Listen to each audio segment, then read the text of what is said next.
제가 이번 여름에 유럽 방문하면서 꼭 가보고 싶었던 이제 몇 군데가 있었는데, 그 중에 한 군데가 영국에 있는 버킹엄 궁전, 우리는 그거 버킹엄 궁전이라고 이야기하는데요.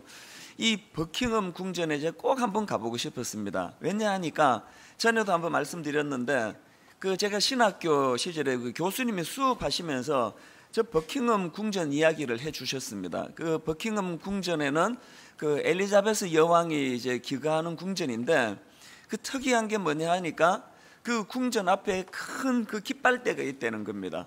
그래서 왕이 여왕이 내실하고 있으면 거기에 깃발이 올라가 있고, 여왕이 출타하고 나면 거기에 이제 깃발을 내린다는 거예요. 그래서 그 깃발에 있고 없고의 유무를 따라 가지고 여왕이 지금 내실하고 계시는구나, 출타하셨구나, 이거를 알 수 있다는 겁니다.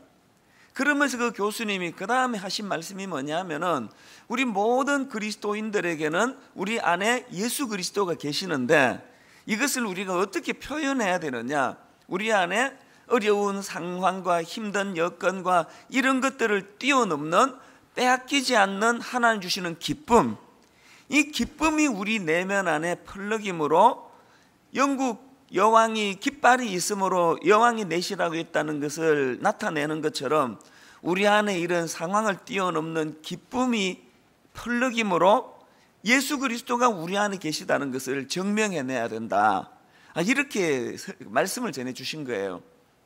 이게 한 22, 23년 전에 제가 들었던 이야기인데, 그게 저에게 참 인상적이어서 지금까지도 제가 마음이 우울하다든지 또 무슨 일 때문에 마음이 힘든다든지 할 때 그 교수님의 생각을 떠오릅니다. 바로 이 순간 내 안에 주님으로 인한 기쁨의 깃발이 작동될 때구나.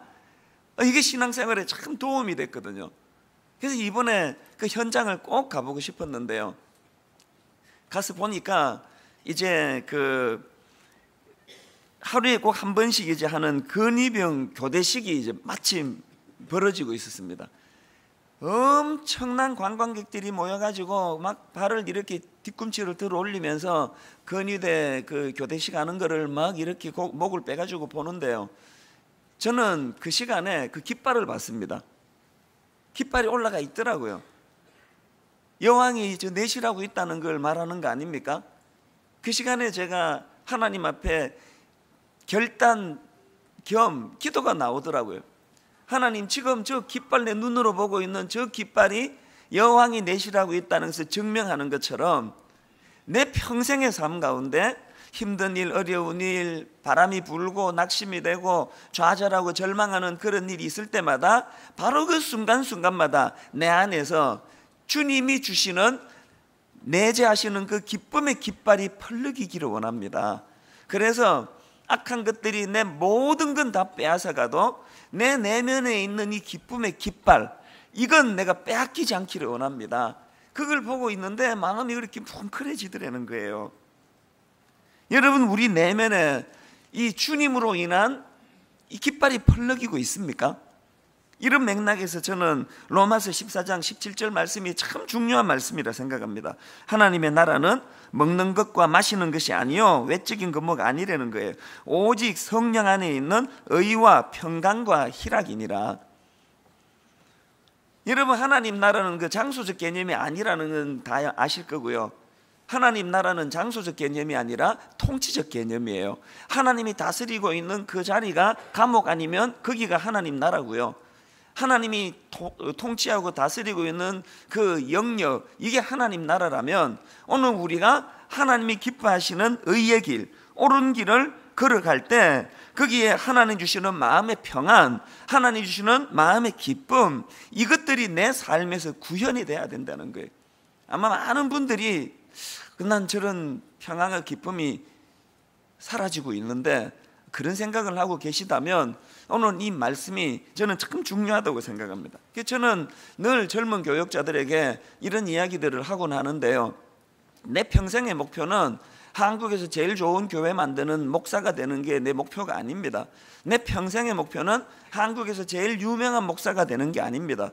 내 평생의 목표는요, 내가 주 안에서 행복해지는 거예요.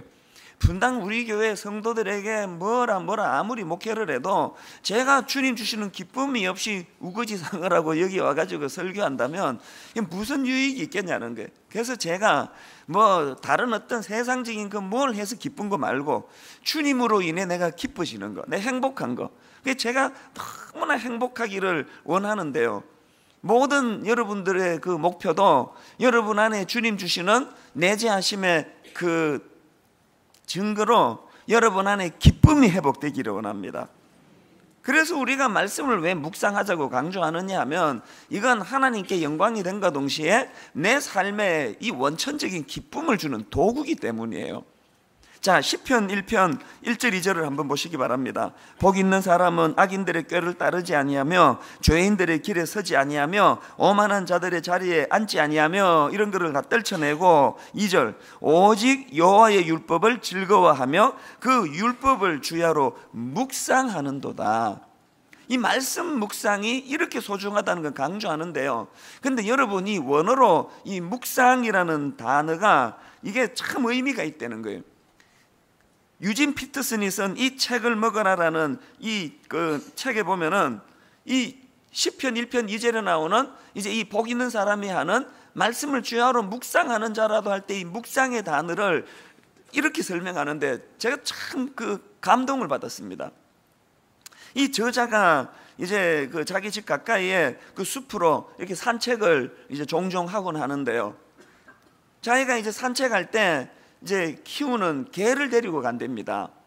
그 개를 데리고 가는데 참 미국이나 캐나다가 부러운 게 집 앞에 이렇게 숲이 우거진 숲이 있지 않습니까? 그래서 이제 그 숲이 얼마나 우거진지요. 그 개를 데리고 이제 개도 뭐 조그만 이런 개가 아니고 뭐 큰 개겠죠. 그 개를 데리고 이렇게 산책을 하다가 보면은 그 코요테가 물어 죽인 흰 꼬리 사슴의 시체 이런 게 종종 발견이 된다는 거예요. 이 집 앞에 그 사슴의 시체가 누워 있고 이런 데서 한번 살아봤으면 좋겠습니다. 그래서 이게 생각하니까 너무 좋은데 이제 그 산책하다가 그 죽은 사슴의 그 시체가 있으면은 같이 간 개가 막 좋아 죽는다는 거예요. 저처럼 펄펄 뛰면서 그리고는요 이 개가 그 사슴의 그 뼈다귀 이거를 이제 막 그 어떻게 못해가지고 그걸 막 질질 끌고는 입으로 물고 이제 그 집으로 가져간다는 거예요. 그리고는 이 개가 자기만 아는 그 은밀한 장소로 이 큰 그 죽은 사슴의 뼈다귀를 갖고 가가지고는요 막 얼마나 그 기쁨으로 그 뼈다귀를 그냥 막 핥고 막 이렇게 기뻐한다는 거예요. 그 내용을 그 책에서 이렇게 묘사합니다. 녀석은 뼈다귀를 뜯으면서 이리 뒤집었다 저리 돌렸다 하며 빨아대고 무르대고 했다. 때로 우리는 나지막하게 으르렁거리는 소리를 듣기도 했는데 고양이로 치면 가르랑거리는 소리쯤 될 것이다. 녀석은 즐거움에 푹 빠져 있었고 전혀 서두르지 않았다. 그러면서 이제 이 내용을 묘사하는데 이 저자가 성경을 읽다가 깜짝 놀랄 구절을 발견했다는 거예요. 그 개가 자기가 기르는 그 개가 그 뼈다귀를 가지고 막 속으로 기뻐서 그르릉 소리를 내면서 뼈다귀를 향해 달려드는 그 묘사가 성경에 있더라는 거예요. 이사야 31장 4절이에요. 여호와께서 이같이 내게 이르시되 큰 사자나 젊은 사자가 자기의 먹이를 움키고 으르렁거릴 때에 이 으르렁거림이 자기가 키우는 개가 그 뼈다귀를 보고 으르렁거리는 거랑 같은 표현 아닙니까? 근데 중요한 게 뭐냐면은 여기 나오는 으르렁거리다라는 이 단어가 원어로 하가라는 단어인데요. 제가 앞에서 말씀드렸던 시편 1편 2절 오직 여호와의 율법을 즐거워하며 그의 율법을 주야로 묵상하는도다. 이 묵상하다가 바로 이 하가라는 단어라는 거예요. 그리고 또 시편 63편 6절에도 이 단어가 나오는데 개역 성경입니다. 내가 나의 침상에서 주를 기억하며 밤중에 주를 묵상할 때에 하오리니 밤중에 주님을 깊이 묵상한다는 이 묵상이 이게 하가라는 거예요. 그래서 우리가 생각하는 묵상이라는 건 조용한데 몸도 안 움직이고 미동도 하지 않고 이런 정적인 어떤 태도 이걸 자꾸 묵상으로 떠올리지만 사실은 성경이 말하는 묵상은 그런 어떤 겉으로 드러나는 그런 표면적인 상태의 문제가 아니라는 거예요. 성경이 말하는 묵상은요, 마치 그 유진 피터슨이 키우는 그 개가 그 뼈다귀를 자기 집으로 옮겨놓고 온 자기의 모든 것들을 다 동원해서 기쁨이 충만해서 그것을 향해 달려드는 상태, 이게 묵상이래요. 이 부분을 유진 피터슨이 이렇게 표현합니다. 이사야서의 사자와 내 개가 묵상을 할 때는 이빨과 혀, 위장과 장기들을 사용해서 씹고 삼킨다.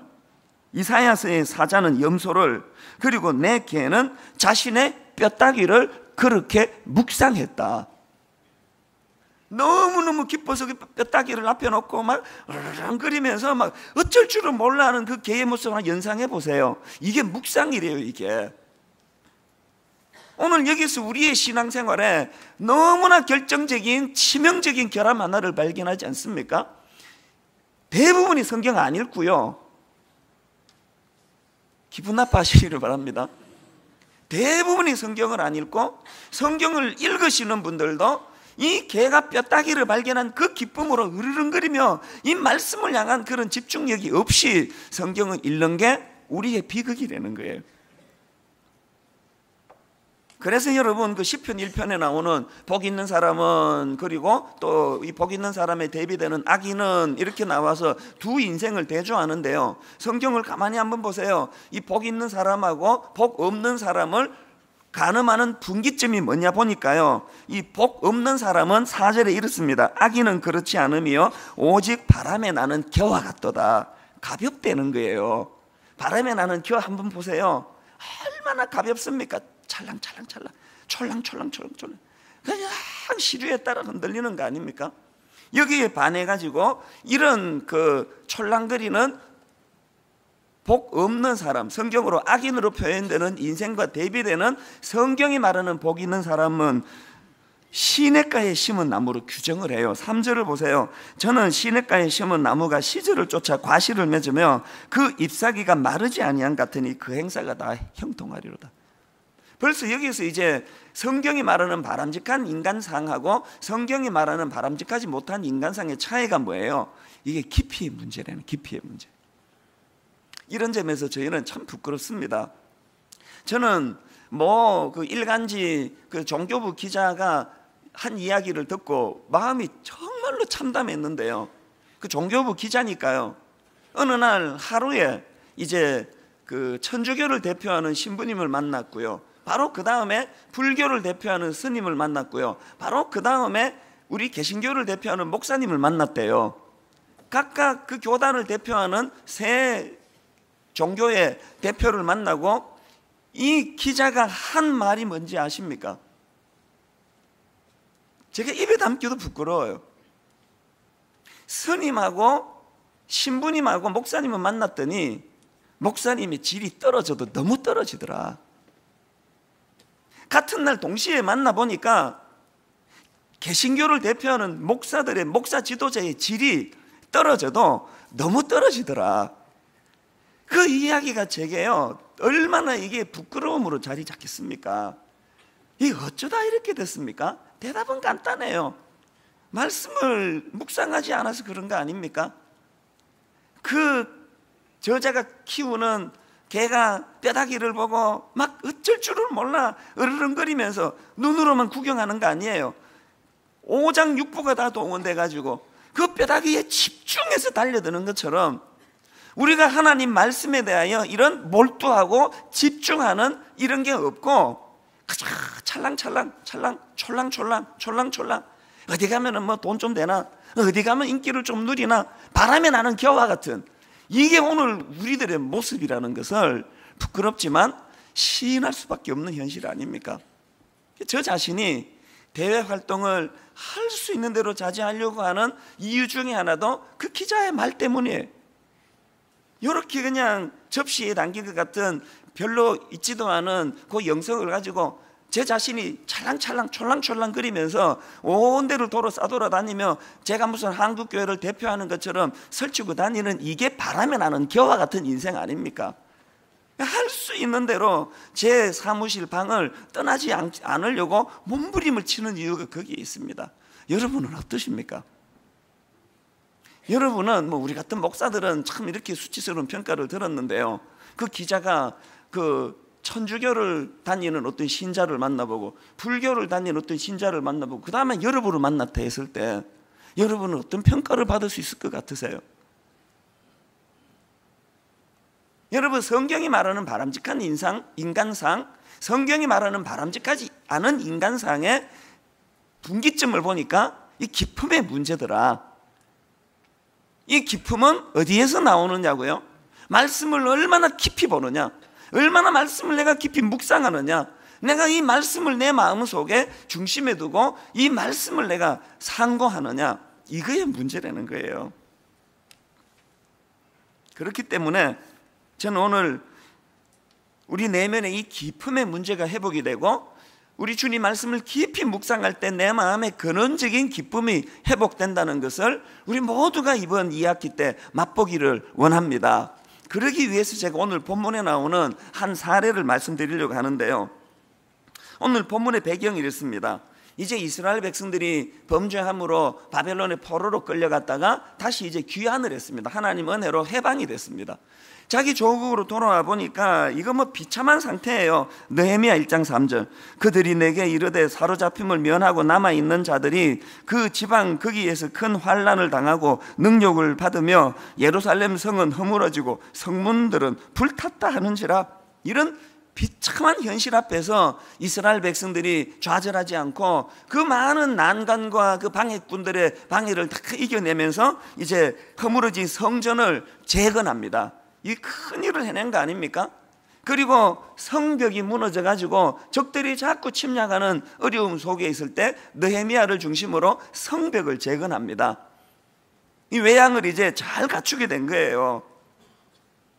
이렇게 겉으로 보기에 모든 것들이 착착착 하나하나 이 복구되어 가는 그런 상황인데, 그런데 내적으로 들어가 보면 그들에게 결함이 하나 있었는데 말씀이 없었대요. 말씀이. 제가 이번에 그 로마에 갔더니요, 로마에서 뭐 거의 평생을 사역했다고 할 만한 그런 연세가 지긋하신 이제 은퇴를 앞두신 노 목사님을 제가 뵀더니요, 그 목사님이 이런 말씀을 하시더라고요. 본인이 로마에서 수십 년을 살다가 깨달은 게 딱 하나 있대요. 로마에서 이분이 깨달은 게 뭐냐 하니까 본질이 죽을수록 외양이 화려해지더라는 거예요. 본질이 죽을수록 껍데기가 화려해지더라. 그러면서 그 베드로 성당 이야기를 하는 거예요. 저 전 세계 사람들의 관광 명소가 된 저 베드로 성당이 카톨릭이 중세에 가장 본질을 잃어버리던 암흑시대에 만들어진 거라고. 근데 여러분, 제게 그 소리가요, 이게 꼭 하나님이 저에게 경고의 메시지처럼 들려지는 거예요.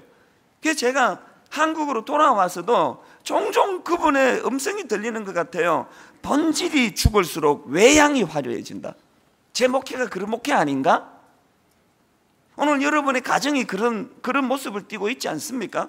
오늘 여러분의 삶의 모습이 본질이 죽을수록 외양이 화려해지는 이런 경향을 나타내고 있지는 않은지 이걸 돌아보셔야 된다는 거예요.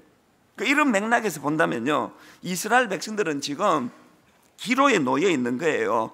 그 화려하게 무너진 화려한 건 아니지만 무너진 성전을 재건하고 무너진 성벽을 재건하고 외양은 다 갖추었지만 그들 내면의 본질이 회복되지 않으면 이제 그들은 기로에 놓인 거예요. 베드로 성당처럼 가느냐, 아니면 그들이 재건한 성전에서 하나님의 임재를 경험하고 본질이 회복되는 은혜를 누리느냐, 이 기로에서 고맙게도 이스라엘 백성들은 후자를 택합니다. 그래서 이제 느헤미야 8장 1절에서 한번 보십시오. 같이 한번 읽어보실까요? 시작. 이스라엘 자손이 자기들의 성읍에 거주하였더니 7째 달에 이르러 학사 에스라에게 여호와께서 이스라엘에게 명령하신 모세의 율법책을 가져오기를 청하매. 자, 여러분, 여기서 중요한 건요, 제사장이자 율법학자였던 에스라가 자기가 백성들에 가서 너희들 말씀 공부해야 된다, 말씀 들어야 된다, 이거 아니에요. 백성들이 자발적으로 율법학자 에스라를 찾아가 간청을 한 거예요. 이게 중요한 거 아닙니까? 오늘 우리에게 이런 간절함이 사라져 버린 것, 누가 이런 말을 하더라고요. 사자는 배부를 때 먹이에 관심이 없다고요. 그 동물의 왕국 같은 거 보면은 그 사자와 사슴이 정답게 논의는 장면은 딱 하나예요. 사자가 배가 부를 때. 사자는 배부르면 먹이에 관심이 없대요. 오늘 우리가 이 하나님의 말씀에 이렇게 관심이 없는 이유가 뭐냐? 이미 엉뚱한 걸로 그 배불러서 그런 거 아닙니까?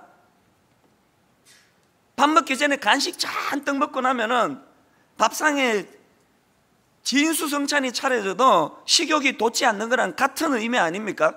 오늘 우리가 세상에 잡다한 것들, 무슨 명예, 돈, 뭐 이런 것들 때문에 이게 헛배가 불러가지고 이 말씀이 지금 우리에게 이게 구미가 당기지 않는 걸로 된 거 아닙니까? 저는 분당 우리 교회 성도님들이 오늘 본문에 나오는 이스라엘 백성들처럼, 그래서 이제 백성들이 학사 에스라를 청해가지고 그 다음 3절을 보세요. 수문 앞 광장에서 새벽부터 정오까지 남자나 여자나 알아들을 만한 모든 사람 앞에서 읽음에 뭇 백성이 그 율법책에 귀를 기울였는데, 그들은 외향적인 화려함, 성전을 건축하고 성전을 재건하고 이런 것으로 만족하지 않고 내실 있는 내적으로 하나님 말씀을 그들이 사모했다는 거예요. 그랬더니 어떤 결과가 나타났습니까? 12절을 보십시오. 모든 백성이 곧 가서 먹고 마시며 나누어 주고 크게 즐거워하니 이는 그들이 그 읽어 들려준 말을 밝히 알미라.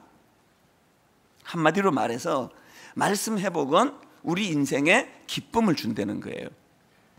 분당 우리 교회 성도님들을 위시해서 이 땅의 모든 크리스찬들이, 저는 오늘 본문에서 이스라엘 백성들이 누렸던 이 기쁨을 맛보고 회복하는 은혜가 있기를 주님 이름으로 축복합니다. 근데 여러분, 저는 그 과정에서 이스라엘 백성들에게 들려주었던 이 말씀이요, 느헤미야 8장 10절 하반절, 여호와로 인하여 기뻐하는 것이 너희의 힘이니라 하고, 여호와로 인하여 기뻐하는 것이 너희의 힘이니라 하고, 저는 이 말씀이 지난 한 주 내내 저에게 그 유진 피터슨 집에 개가 갖고 있는 뼈다귀처럼 제게 이것이 기쁨의 말씀이었습니다. 여호와로 인하여 기뻐하는 것이 너희의 힘이니라 하고, 여호와로 인하여 기뻐하는 것이 너희의 힘이니라 하고. 자, 아침에 한번 따라해 보시겠습니까? 여호와로 인하여 기뻐하는 것이 너희의 힘이니라 하고,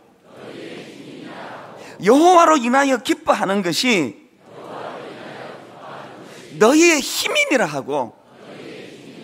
여러분, 이 사실을 이론 논리가 아니라 내 삶 속에서 이것을 경험하게 되시기를 바랍니다. 그래서 오늘 설교 제목을 묵상 여호와로 인한 기쁨, 제가 이렇게 잡은 거예요. 오늘 이 시대에 수많은 크리스찬들이 타락하는 이유가 뭐예요? 이 기쁨을 모르니까 엉뚱한 데서 유사품 기쁨을 추구하다가 저렇게 되는 거 아닙니까? 오늘 이 시대 목회자들이 이렇게 타락하고 변질하는 사람이 많아지는 이유가 뭡니까? 이 기쁨을 이론으로만 알고 자기 삶 속에서 이 기쁨이 구현 안 되니까 뭐 자꾸 돈 무슨 고급차 무슨 뭐 이런 것들 때문에 유사품 기쁨을 추구하다가 그렇게 타락하는 거 아닙니까? 오늘 예배하는 여러분, 이론 우리가 들으러 여기 온 거 아니고요, 이거 놓고 기도하셔야 돼요. 하나님, 내 삶 속에 여호와로 인하여 기뻐하는 것이 이게 내 인생의 힘이 됨을 맛보아 알기를 원합니다. 그 개가 뼈다귀를 놓고 막 어쩔 줄을 몰라 막 으르렁거리면서 오장육부가 다 동원돼서 그 뼈다귀를 들여다볼 때 그것이 그에게 기쁨을 주는 원천이 되는 것처럼, 우리가 여호와 하나님의 말씀으로 인하여 내 안에 기쁨이 샘솟아오르는, 그래서 이 기쁨만 있으면 유사품 기쁨이 별로 내게는 구미가 당기지 않는 게 되는 것, 이게 말씀 묵상이에요. 그래서 제가 전에는요, 기도할 때 하나님 사고 치지 않게 해주세요. 아버지, 제가 돈 밝히지 않게 해주시고 이쁜 여자 밝히지 않게 해주시고 할 수 있는 대로 우리 교회는 이쁜 여자 보내지 말아 주시기 원하고, 그 기도가 응답이 돼가지고, 그래서 이제 그런 기도를 많이 했어요. 왜? 제 자신은 못 믿으니까. 그 하나님, 제가 어떤 경우라도 사고 치지 않게 해주세요, 그런 기도를 했는데 요새는 그런 기도를 가급적이면 줄입니다. 그런 기도를 줄이는 대신에 이 기도를 드려요. 이거 하지 않게 해주세요, 하지 않게 해주세요. 그 기도보다 하나님, 여호와로 인하여 기뻐하는 것이 제 힘이 됨을 깨달아 알기를 원합니다. 여호와로 인하여 기뻐하는 것이 내게 힘의 원천이 됨을 누린다면 이 이쁜 여자가 어른거린다고 거기에 내가 여러분 흔들리겠습니까? 여러분, 여호와로 인하여 기뻐하는 것이 힘임을 내가 지금 누리고 사는데 돈 몇 푼 내가 교회 돈 건들다가 여러분 수치스러운 자리에 빠지지 않습니다. 여러분 모두가 다 여호와로 인하여 기뻐하는 그것, 이게 우리 가정의 힘이고 이게 우리 인생의 힘이고 이게 우리 삶의 힘임을 맛보아 아는 여러분 되시기를 주님 이름으로 축원합니다. 여러분, 바로 이 기쁨을 맛보기 위해서는요, 두 가지 전제 조건이 필요한데, 하나는 말씀에 대한 진지한 태도의 회복이에요. 3절을 다시 보세요. 수문학 광장에서 새벽부터 정오까지 남자나 여자나 알아들을 만한 모든 사람 앞에서 읽음에 뭇 백성이 그 율법책에 귀를 기울였는데 여러분, 우리가 이 말씀에 대한 진지한 태도의 회복이에요. 부탁합니다. 교회 예배 드릴 때 성경 갖고 다니기 운동했으면 좋겠어요. 스마트폰으로 이렇게 뒤지는 것도 필요한데요, 이거 하다가 또 카톡 안내 그러고 이게 말씀을 대하는 진지한 태도가 안 돼요. 예배 드릴 때만큼은 다 끄고 모든 내 만족시키는 오감 다 끄고 말씀 들고 다니기 운동하면 좋겠어요. 이게 지금 갈등해요. 화면으로 말씀 띄우는 이 친절을 없애볼까? 화면으로 말씀이 떠도요, 제가 이 설교에 맥이 끊어질까 봐 그냥 바로바로 찾는 시간을 안 가지고 있는데, 성경 봉독할 때만이라도 말씀을 펴서 읽었으면 좋겠고, 안 읽더라도 갖고 오세요. 안 읽더라도 스마트폰 끄시고 카톡 설교하고 있는데, 그러면 그 설교하다가 얼마나 궁금해요. 저는 아예 카톡이란 걸 안 해요. 그래서 저는 카톡이 없어요. 여러분, 우리가 이 말씀에 대한 진지한 태도의 회복, 그런가 하면 두 번째로 들려진 말씀에 대한 반응으로 그 기쁨의 회복 이전에 그들에게 눈물이 있었습니다. 8절 9절을 보십시오. 여호와의 율법책을 낭독하고 그 뜻을 해석하여 백성에게 그 낭독하는 것을 다 깨닫게 하니 백성이 율법의 말씀을 듣고 다 우는지라.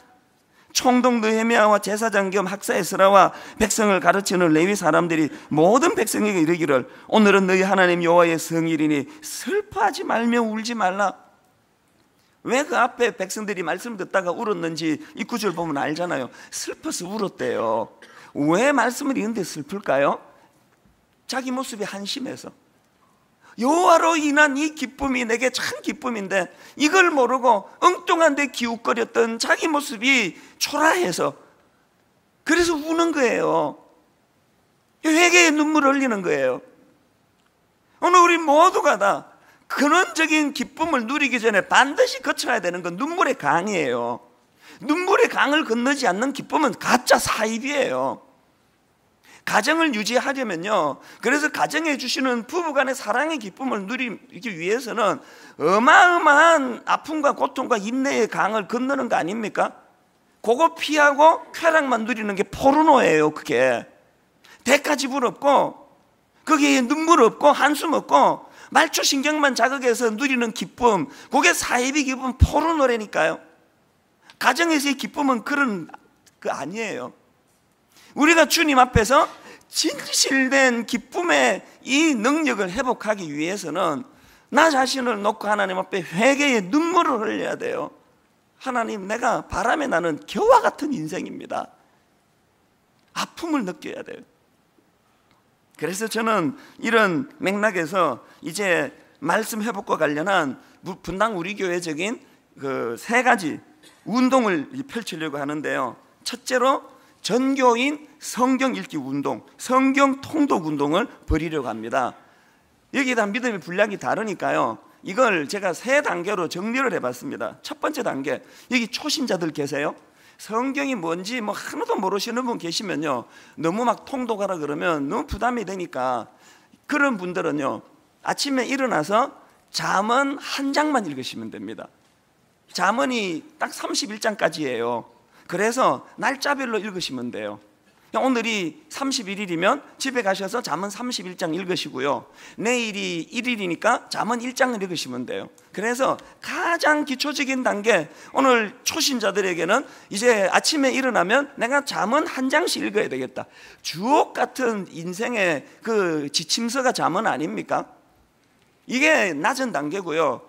나는 이제 이런 초신자 단계는 내가 넘어섰다 하시는 분들에게는 올 연말까지 신약 일독하기, 신약 일독. 그래서 여러분, 내일부터 하루 석 장씩 성경을 읽으시면 연말까지 신약을 일독할 수 있습니다.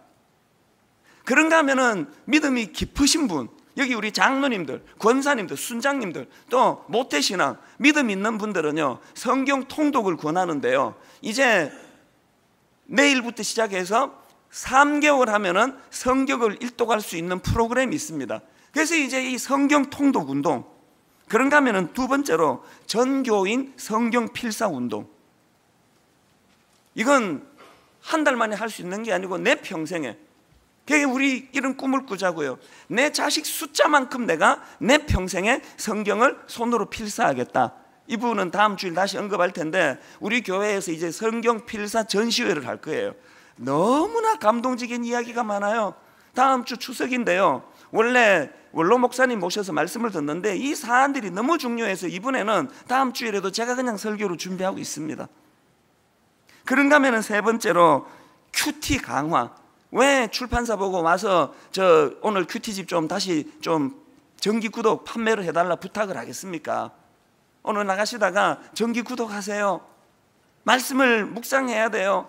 그 유진 피터슨의 기르는 개가 뼈다귀를 보면서 너무 기뻐서 온 오감이 다 동원돼 으르렁거리면서 그 뼈다귀를 가지고 기뻐하는 것처럼 우리 말씀 묵상의 기쁨을 맛보고 누리셔야 합니다. 결론을 맺으려고 하는데요, 결론을 맺으면서 우리가 뭘 묵상해야 되는지에 대하여 간단하게 한 말씀을 드리고 말씀을 마무리하겠습니다. 제가 지난주에 그 1세대 지도자 모세에게는 하나님이 능력의 지팡이를 들려주셨고 2세대 지도자 요수아에게는 말씀을 묵상해라, 그 명령을 주셨다고 말씀을 드리지 않았습니까? 여기서 중요한 게 뭐냐, 뭘 묵상하라는 거냐는 게, 뭘 묵상하라는, 우리가 뭘 묵상해야 됩니까? 이걸 제가 간단하게 살펴보려고 하는데요, 여러분, 구약의 인물 요수아가 맨 처음 성경에 등장한 게 출애굽기 17장이에요. 유명한 아말렉 전투예요. 여기에 요수아가 직접 칼을 들고 진두지휘하며 아말렉과 전쟁을 치릅니다. 그 시간에 모세가 뭘 합니까? 9절부터 12절까지 한번 들어보세요. 모세가 요수아에게 이르되 우리를 위하여 사람들을 택하여 나가서 아말렉과 싸우라. 내일 내가 하나님의 지팡이를 손에 잡고 산 꼭대기에 서리라. 요수아가 모세의 말대로 행하여 아말렉과 싸우고 모세와 아론과 훌은 산 꼭대기에 올라가서 모세가 손을 들면 이스라엘이 이기고 손을 내리면 아말렉이 이기더니 모세의 팔이 피곤함에 그들이 돌을 가져다가 모세의 아래에 놓아 그가 그 위에 앉게 하고 아론과 훌이 한 사람은 이쪽에서 한 사람은 저쪽에서 모세의 손을 붙들어 올렸더니 그 손이 해가 지도록 내려오지 아니한지라. 이 장면이 상상이 가시죠? 저 밑에 요수아가 지금 전쟁을 치고 있고 저 위에서 지금 모세가 팔을 들고 기도하는 거예요. 그랬더니 어떤 결과가 나타났나? 13절, 요수아가 칼날로 아말렉과 그 백성을 쳐서 무찌르니라. 실제 싸움은 요수아가 나가서 했지만 사실은 그 전쟁의 승패는 하나님 앞에 기도한 모세의 기도에 의해서 이루어진 사건이에요. 그런데 중요한 건 그 다음 14절이에요. 여호와께서 모세에게 이르시되 이것을 책에 기록하여 기념하게 하고 요수아의 귀에 외워 들리라. 여러분, 하나님이 요수아에게 네가 말씀을 묵상해야 된다 그랬는데 뭘 묵상해야 된다고요? 이 사실을 기억하라는 거예요. 아말렉 전투에서 겉으로 보기에 네가 잘나고 네가 똑똑하고 네가 전략을 잘 짜가지고 전쟁을 이긴 것 같지만 사실은 그 내막에 여호와 하나님 계시다. 하나님의 능력의 손이 너를 도와줬기 때문에 이 전쟁에서 이겼다는 사실을 너는 평생 잊어버리지 말거라. 이거를 묵상하며 살거라. 하나님이 요수아에게 요구하는 묵상은 이거예요.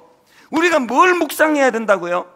오늘도 내 안에서 일하시는 하나님, 오늘도 이렇게 보잘것없는 분당 우리 교회, 건물도 없어서 학교를 빌려가지고 30몇 명이 시작한 이 교회 안에 하나님이 어떤 능력의 팔을 펴시사 모세의 기도를 통하여 우리 교회가 이런 은혜를 누리게 되었던가, 이 감격을 묵상하라는 거예요. 저같이 보잘것없는 인생이, 아무것도 제가 할 수 있는 아무것도 없는 저 같은 인생이 하나님의 놀라우신 은혜로 말미암아 내가 이런 자리에 서게 됐다는 이 감격, 이걸 묵상하라는 거예요. 이런 묵상하는 사람이 교만해지겠습니까? 이런 묵상하는 사람이 안 풀린다고 좌절하고 낙심하겠습니까? 결론을 맺으려고 합니다.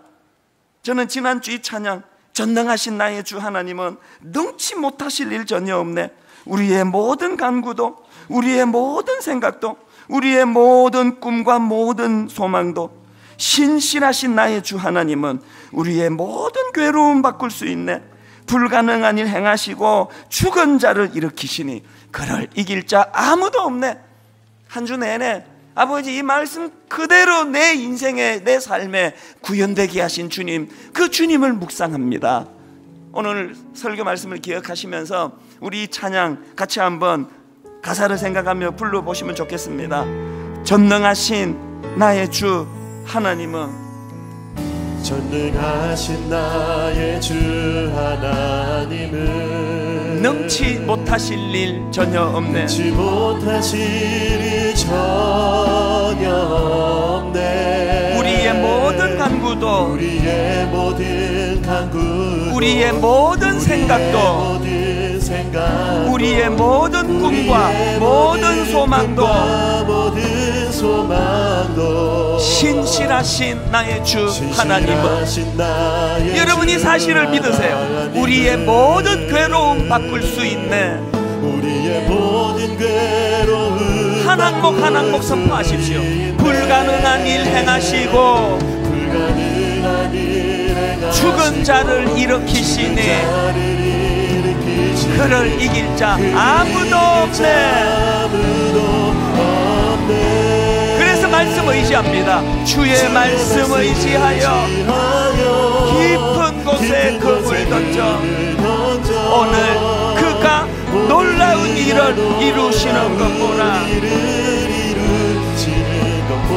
주의 말씀 의지하여 믿음으로 그물 던져 믿는 자에게 넘치 못함 없네.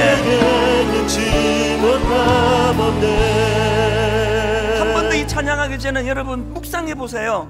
누가 하나님 말씀을 묵상한다고요? 자기 삶 속에서 강하신 하나님, 능력 있는 하나님. 그래서 저는 항상 이거 떠들고 다니잖아요. 홍해가 갈라진 사건이 성경에만 있는 게 아니고 이찬수 목사 인생에도 수없이 많이 일어났다고요. 죽은 나사로를 방불케 하던 절망에 빠진 젊은 이찬수 목사를 이렇게 세워주신 분이 능력의 하나님이시라고요. 이 이야기가 2000년 전 성경에 누구 얘기가 아니고요, 여러분이 대면하고 있는 이 동시대를 살아가는 여러분의 담임 목사 이야기예요. 이 하나님의 능력을 내가 목도하고 경험하는 자만이 말씀을 묵상할 수 한다면 하나님, 이 찬양이 내 입술에 진실한 고백이 되기 원합니다. 다시 한번 가사를 음미하면서 또 이렇게 되기를 갈망하면서 찬양하며 주님 앞에 나갑니다. 전능하신 나의 주 하나님은,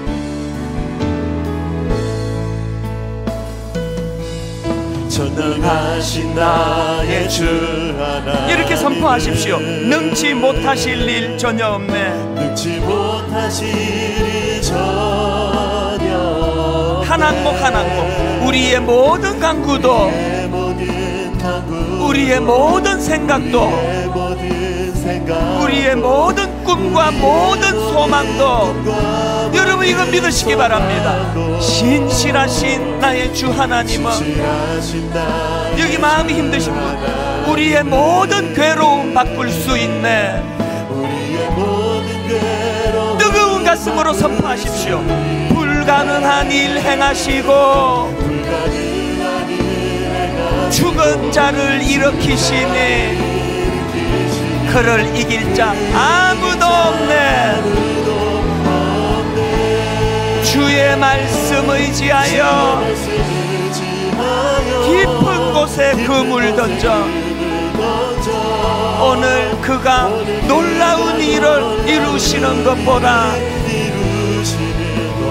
주의 말씀 의지하여 믿음으로 그물 던져 믿는 자에게 넘치 못함 없네. 주의 말씀 의지하여 깊은 곳에 그물 던져 오늘 그가 놀라운 일을 이루시는 것 보라. 주의 말씀 의지하여 믿음으로 그물 던져 믿는 자에게 넘치 못함 없네. 우리 한 목소리로 이 시간 기도합니다. 아버지, 묵상하기 원합니다. 그 개가 뼈다귀를 납혀놓고 오장육부를 통하여 으르렁거리며 그것을 기뻐하는 것처럼 여호와의 말씀을 사랑하고 사모하며 기뻐하기 원합니다. 통성으로 같이 기도하시겠습니다. 살아계신 하나님 아버지, 하나님의 말씀 앞에 다시 한번 나아갑니다.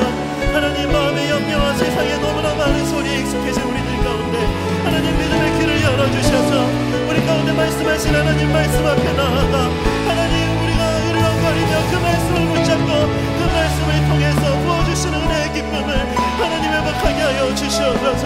하나님, 우리의 아버지 하나님 연약한 역사를 일으키시는 주님, 또 우리의 잃어버린 소망을 회복시키신 하나님, 말씀을 통해서 하나님의 은혜와 사랑을 알게 하신 주님, 하나님 그 말씀 앞으로 다시 한번 나아가 말씀을 통해서 부어주시는 은혜의 기쁨과 능력을 우리의 삶에서 회복하기 원합니다. 하나님, 오늘 이 시간 우리의 마음의 결단 속에 하나님 능력으로 역사해 주시옵고 하나님 말씀을 통해서 부어주시는 놀라운 은혜의 감격이 하나님 우리 안에 회복되게 하여 주시옵소서. 하나님 말씀을 통해서 부어주시는 은혜 아버지 하나님 그 은혜만들이 하나님 우리 안에 회복되어지게 하여 주시고 영원을 기뻐하는 것이 우리의 힘임을 아버지 하나님 우리가 다시 한번 우리가 내 말씀 세상에 아버지 하나님 기쁨들이 아니라 하나님 알아가는 기쁨, 하나님 아버지 말씀을 깊이 묵상하고 아버지 그 기쁨의 은혜를 회복할 수 되게 있도록 주여 오늘 이 시간 은혜를 주시옵소서. 아버지 말씀을 의지하여서 우리가 깊은 곳에 나아갈 수 있는 아버지의 큰 믿음도 우리 안에 회복시켜 주시고 아버지 주님 말씀하신다면은 하나라도 걸었던 아버지의 큰 믿음을 가지고 우리가 세상을 계속 기도하시고 계속 기도하시고 간절한 마음으로 다시 한번 이렇게 선포하며 찬양하기 원합니다. 주의 말씀 의지하여 주의 말씀 의지하여 깊은 곳에 그물 던져 오늘 그가 놀라운 일을 이루시는 것 보라. 주의 말씀 의지하여 믿음으로 그물 던져 믿는 자에게 넘치 못함 없네. 주의 말씀 의지하여 깊은 곳에 그물 던져 오늘 그가 놀라운 일을 이루시는 것 보라. 우리 다 자리에서 일어나셔서 주의 말씀 의지하여 믿음으로 그물 던져 믿는 자에게 넘치 못함 없네. 나는 믿네, 나는 믿네. 주의 능력으로 내 삶 새롭게 되니 나는 믿네. 주의 능력으로 담대히 나가리라. 주와 함께 싸워 승리하리라. 날마다 믿음으로 나 살아가리. 우리 마지막으로 한 번 더 선포하십니다. 나는 믿네. 주의 능력으로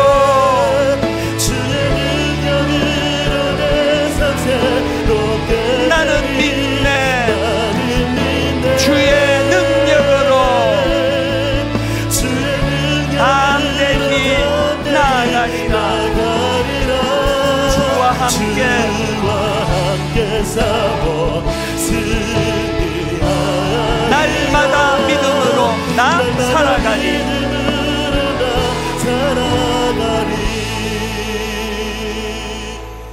하나님의 말씀은 살아있고 활력이 있어 좌우의 날선 어떤 검보다도 예리하여 혼과 영과 관절과 골수를 찔러 쪼개기까지 하며 또 마음의 생각과 뜻을 판단하나니 하나님이 능력의 말씀이 내 삶에 기쁨이 되게 하여 주시옵소서.